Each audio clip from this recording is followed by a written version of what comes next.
What's going on, everybody? It's Pac-Man Jones with Savannah Seaport News, and today I just want to get back to the news, man. I know ever since that hurricane hit, man, my life ain't really been the same for some reason.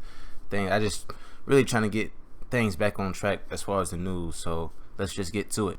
I want to talk about some things in this video. This video really going to be mainly towards my younger audience and the parents, and I'm gonna explain why. We had a shooting Tuesday, October 18th, or really yesterday, that left a 13-year-old male in serious condition. At about 4:20 p.m., Savannah police responded to the 2100 block of Hanson Street, where the injured teen was located, reportedly after being shot at a residence 1 block away on Mosley Street. The teen was transported to Memorial for treatment. He's still living. He's in stable condition. They're not giving the names of these teenagers because, of course, I mean, they're juveniles. They're not going to release the names of it.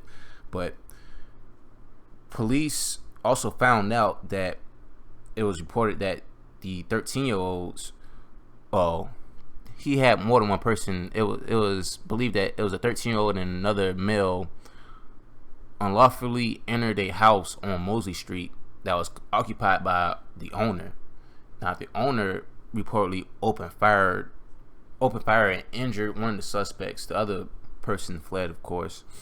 And I'm gonna actually pause on this, and I'm gonna actually talk about another story that's including some teens as well. Now, on October the 12th, Savannah Chatham County also arrested 3 15-year-olds and 2 14-year-olds in reference to a multiple auto break-ins at a apartment complex parking lot on Eagle Street near Richard Street at about 12:30 a.m. on Wednesday, October the 12th. Residents noticed that there were teenagers walking around the parking lot with flashlights, trying to attempt to enter vehicles. So, somebody called the police on them, and officers responded, and, basically just arrested these people. Now, what I want to talk about, both of these teenagers breaking in stuff, what I really want to say is towards the parents, you really need to crack down on your kids, man. A 13-year-old, 14-year-old, 15-year-old, 16-year-old, whatever teenage age your child is, he shouldn't be out in the streets doing this type of stuff. The one where the teenagers are breaking into cars and parking lots, especially after the hurricane. Like, why aren't you not paying close attention to your kids? Like, why are you not, having them inside the house? They was caught outside the house at 10 p.m. And during that time, we had the curfew for the Hurricane Matthew, so nobody really could be out driving like that. I mean, you could walk around, but there really wasn't any point to walk around when it's pitch black dark out there. So why are you leaving 3 15-year-old kids and 14-year-olds outside at night?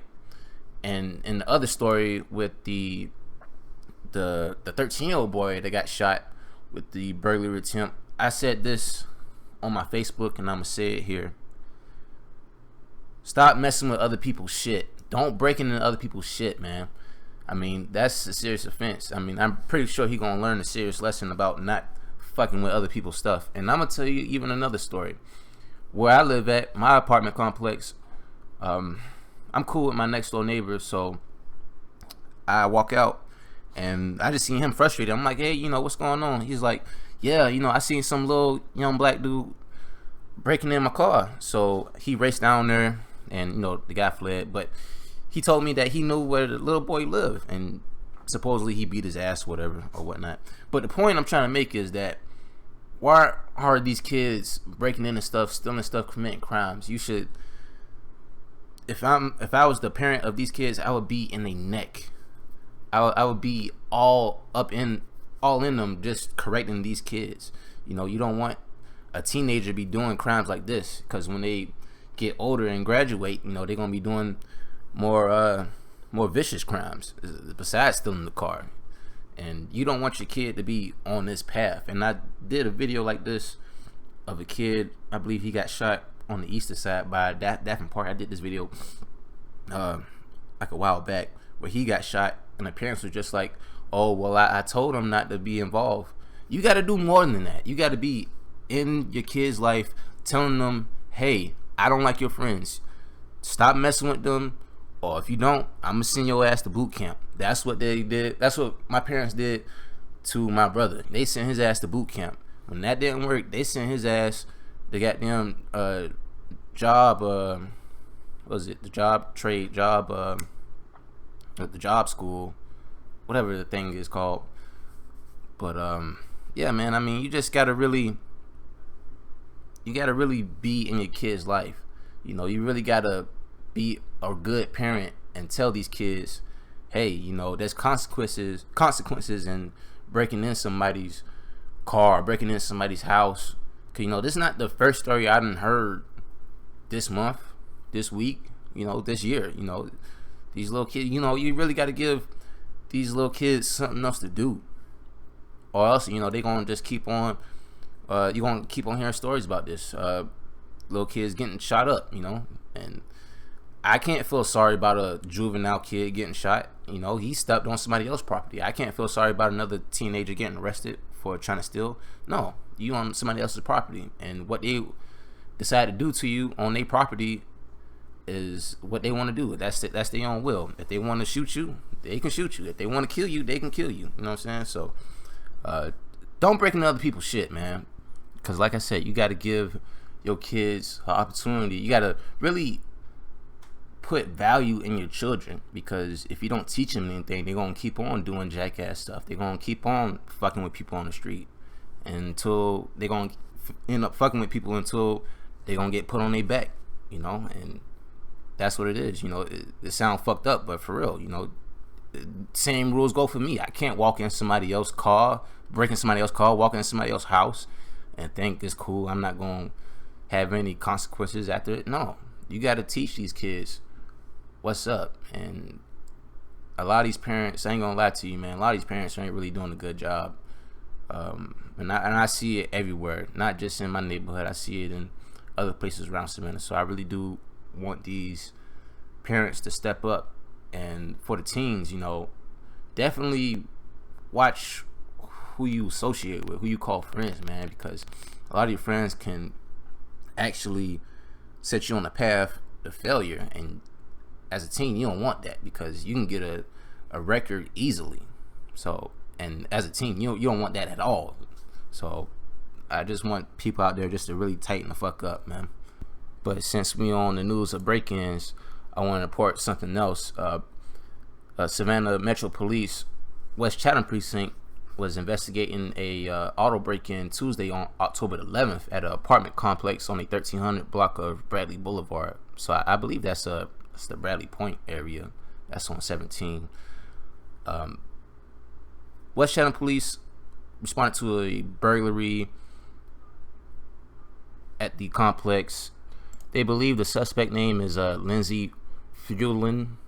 I believe she's they describe her as a white female, excuse me. They said one apartment was burglarized when the resident left her home for several hours. Investigations believe that the suspect entered through an open window. The detectives believe within the hour a car left the apartment's parking lot by a Hurricane Matthew evacuee was unlawfully entered. Evidence linking to the entering auto suspect to the burglary was recovered. They say she's a slender white female in her late 20s, early 30s with dark hair. Man, all I want to say is, why is this chick stealing cars? I mean, she looked too good to be stealing cars, man. I mean, this chick looked kind of hot. I mean, I don't know. I mean, am I looking at a bad picture of her? I don't know. I mean, I'm gonna let you guys check it out. I mean, I don't think she looked good. She looked cute. I ain't gonna lie. You know, I don't know why this sexy chick want to break in cars, but if you have any other information about this chick, don't call the police. Call me, send me an email. Nah, I was fucking around with you, man. Damn, man.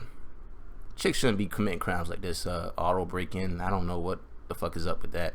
I mean, usually you see chicks in Savannah get arrested for like stealing stuff out of mall, like just like plain simple theft from out of malls. That's the main crime you see out of females in Savannah. So when I see somebody as sexy as this committing a crime, I say, damn, this must be really hard out here for a chick out here in Savannah. Goddamn. Like I say, hey, you got any information? Let me know. Send me the email. I'll arrest her myself. And also, in my last piece of news, there was a robbery on Montgomery Crossroads at the Circle K gas station at 4 a.m. Wednesday, which is actually today.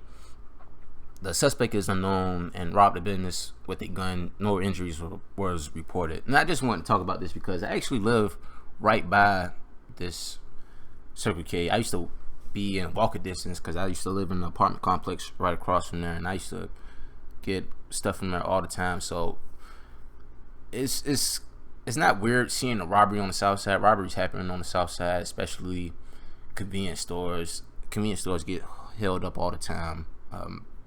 But it's just, I don't know, it's just really weird that somebody would rob a Circle K gas station. I mean, I'm not encouraging crime, but if you're robbing a Circle K gas station, I don't know, you might get away with $2,000 maybe, but at the same time, you rob a Circle K gas station, you get the same time for robbing the bank.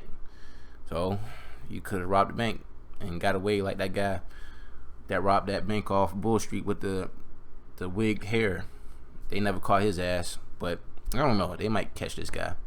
But I mean, oh, and I'm also going to drop another Savannah for Dummies episode 2 about the other sides of towns, best places to live on each side of town, worst places to live on each side of town. So that's a definitely watch for.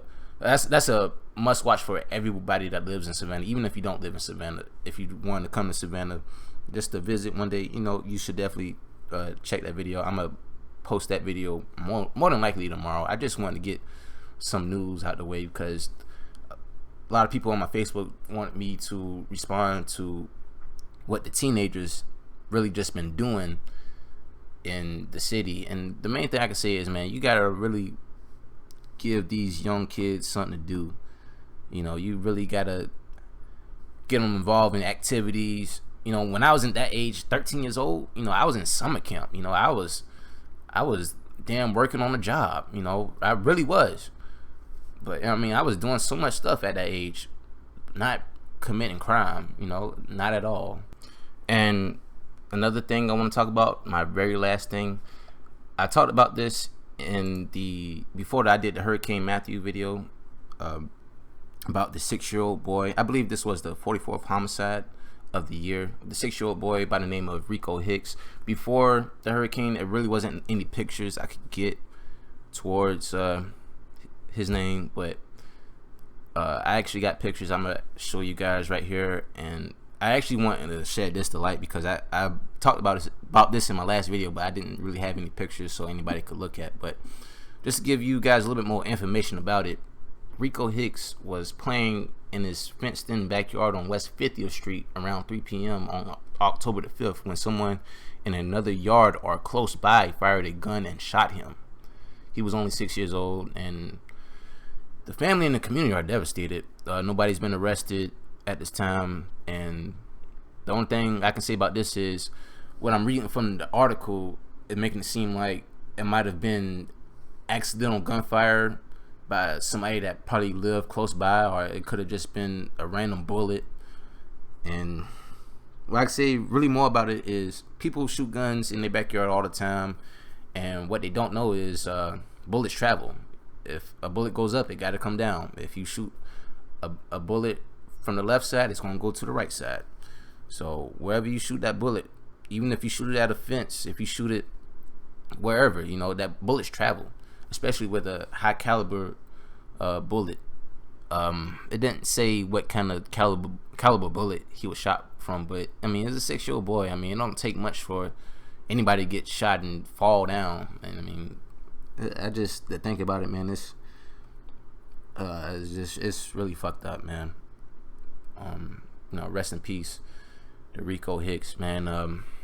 You should have lived way longer than this, but unfortunately, there was an end.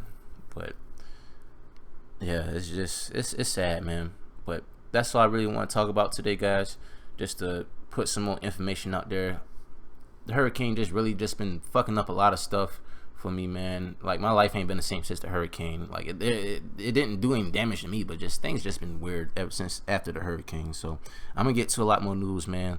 Just stay tuned for a lot of stuff that I'm gonna cover pretty soon, man. But that's all for today, guys. It's Pac-Man Jones with Savannah Seaport News, and I'm out.